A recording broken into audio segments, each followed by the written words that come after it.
মা লক্ষ্মী, আকাশে অনেক মেঘ জমে আছে, এই বৃষ্টি সহজে থামবে না, তাড়াতাড়ি চল। এই বলে মালতী ও লক্ষ্মী জোরে জোরে হাঁটতে লাগল। হঠাৎই কোথা থেকে যেন একটি পেঁচা উড়ে এসে মালতী ও লক্ষ্মীর সামনে এসে পড়ল। ভয় পেও না, আমি কথা বলা পেঁচা। আমি অনেক অসুস্থ, আমাকে তোমাদের সাথে নিয়ে যাবে? এই ঝড় বৃষ্টিতে যদি আমি বাহিরে থাকি তাহলে আমি মরে যাব। তোমরা কি আমাকে সাহায্য করবে? ওহো, কি মজার! পেঁচা আবার মানুষের মতো কথা বলে। কথা বলা পেঁচা, তোমাকে আমার অনেক ভালো লেগেছে। মা, ও মা, তুমি কি বলো? পেঁচাকে আমি আমাদের সাথে নিয়ে যেতে চাই। তাছাড়া ও অসুস্থ, এই আবহাওয়ায় বাহিরে থাকলে ও মরে যাবে। মারে, তুই কেন জেদ করছিস? পেঁচা কখনো মানুষের মতো কথা বলতে পারে না। এই পেঁচাকে আমার সুবিধা মনে হচ্ছে না।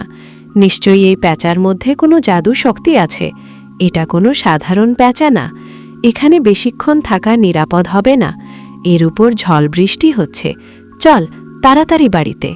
আমাকে বিশ্বাস করো, আমি এক সাধারণ পেঁচা। এক সাধুর আশীর্বাদে আমি মানুষের মতো কথা বলতে পারি। আমাকে ফেলে যেও না, আমাকে সাহায্য করো। আমি তোমাদের কাছে কৃতজ্ঞ থাকব। বিশ্বাস করো আমায়।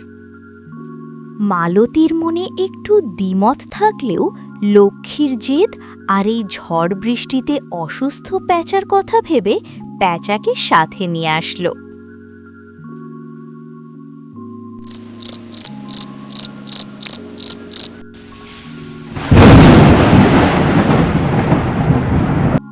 এক ঝড় বৃষ্টির রাতে লক্ষ্মী অনেক অসুস্থ হয়ে পড়ে। লক্ষ্মীর শরীরে প্রচণ্ড জ্বর, কিন্তু বাইরে প্রচণ্ড ঝড় ও বজ্রপাত হচ্ছে।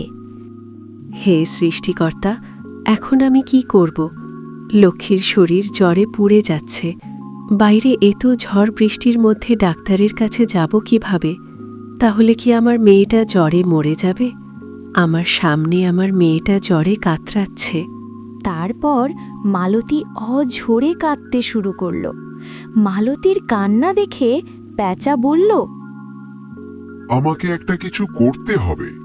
লক্ষ্মী একদিন আমার প্রাণ বাঁচিয়েছিল, আর আজ আমি তার বিপদে এভাবে বসে থাকব? এটা হতে পারে না। এই কথা বলে পেঁচা উড়ে বাহিরে চলে গেল। মালতী লক্ষ্মীর দিকে তাকিয়ে শুধু কাঁদতেছিল।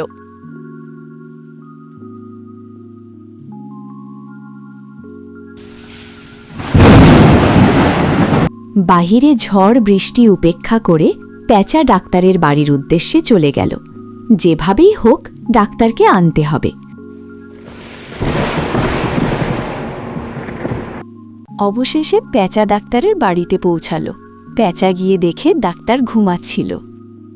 ডাক্তারবাবু, ও ডাক্তারবাবু, ঘুম থেকে ওঠেন। লক্ষ্মীর বাড়িতে যেতে হবে। লক্ষ্মীর প্রচণ্ড জ্বর। পেঁচার কথা শুনে ডাক্তার অবাক হয়ে গেল।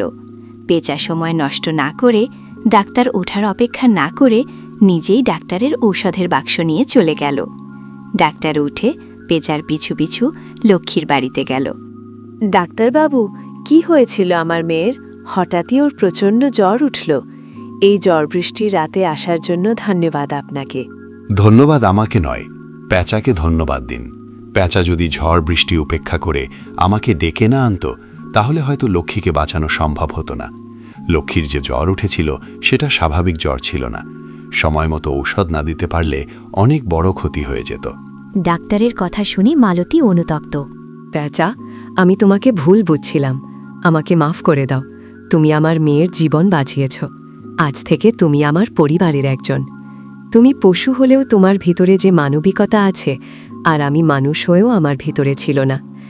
আমি লজ্জিত পেঁচা।